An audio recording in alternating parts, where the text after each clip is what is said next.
चिराग पासवान की सदस्यता समाप्त करने की हो रही है साजिश। अमित शाह प्लान के जरिए चिराग पासवान की राजनीति खत्म कर देंगे। गरीबों की आवाज उठाना चिराग पासवान को पड़ गया महंगा। सत्ता की भूख अगर देखी जाए तो देश के प्रधानमंत्री मोदी और अमित शाह से ज्यादा किसी में नहीं है। अगर सच में देखा जाए तो राहुल गांधी की बातें आज सच साबित होते नजर आ रही है। राहुल गांधी ने बोला था कि प्रधानमंत्री मोदी कभी दलित समाज के हित के लिए सोच ही नहीं सकते।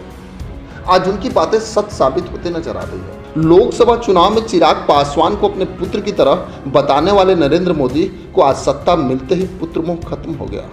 आज सबसे बड़ा सवाल है कि चिराग पासवान का दोष क्या है। बस इतना ही कि वो अपने जाति और समाज के अधिकार के लिए नरेंद्र मोदी से लड़ रहा है। लेकिन भाजपा के चाणक्य अमित शाह ने ऐसा खेल शुरू कर दिया है कि चिराग पासवान के अब सांसद भी नहीं गए। अगर अपने समाज के लिए लड़ना इतना गलत है तो फिर प्रधानमंत्री मोदी इस देश को उस स्थिति में ला चुके हैं जहां दलित अपना अधिकार भी नहीं मांग सकता। लेकिन अगर देखा जाए तो भाजपा एक बस प्रोपेगेंडा फैलाती है कि सबका साथ सबका विकास। प्रधानमंत्री मोदी को बस वोट के लिए सबका साथ चाहिए। लोकसभा चुनाव में जब चिराग पासवान के समाज का वोट चाहिए था तो प्रधानमंत्री मोदी पूरे चुनाव में चिराग पासवान के इर्द गिर्द ही घूम रहे थे। लेकिन आज चिराग पासवान को समाप्त करने के लिए भाजपा नेता अमित शाह ने अपने ही नेता राकेश सिंह के जरिए मीडिया से यह बयान दिलवा दिया कि चिराग पासवान जमींदार है और उन पे बलात्कार जैसे संगीन आरोप भी लगाए गए। लेकिन अगर देखा जाए तो यह केस तब का है जब लोजपा एक थी और चिराग पासवान के चचेरे भाई प्रिंस राज पे एक लड़की ने बलात्कार का आरोप लगाया था। वैसे तो ये केस दिल्ली कनाट प्लेस थाने में दर्ज है, जबकि उस समय की रिपोर्ट को देखें तो उस समय चिराग पासवान का नाम कहीं नहीं था।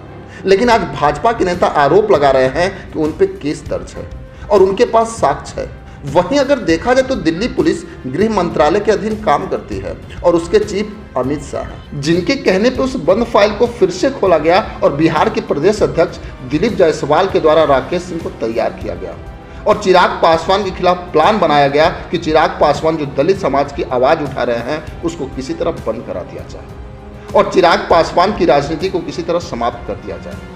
लेकिन इतना तो तय है कि अगर चिराग पासवान की सदस्यता अगर भाजपा खत्म करा देती है तो यह निश्चित है कि भाजपा बिहार विधानसभा में दलित समाज के वोटों से वंचित रह जाएगी। खैर, इसमें आपकी क्या राय है हमें कमेंट बॉक्स में जरूर लिखेंगे। बस आज के लिए इतना ही, फिर मिलेंगे। जय।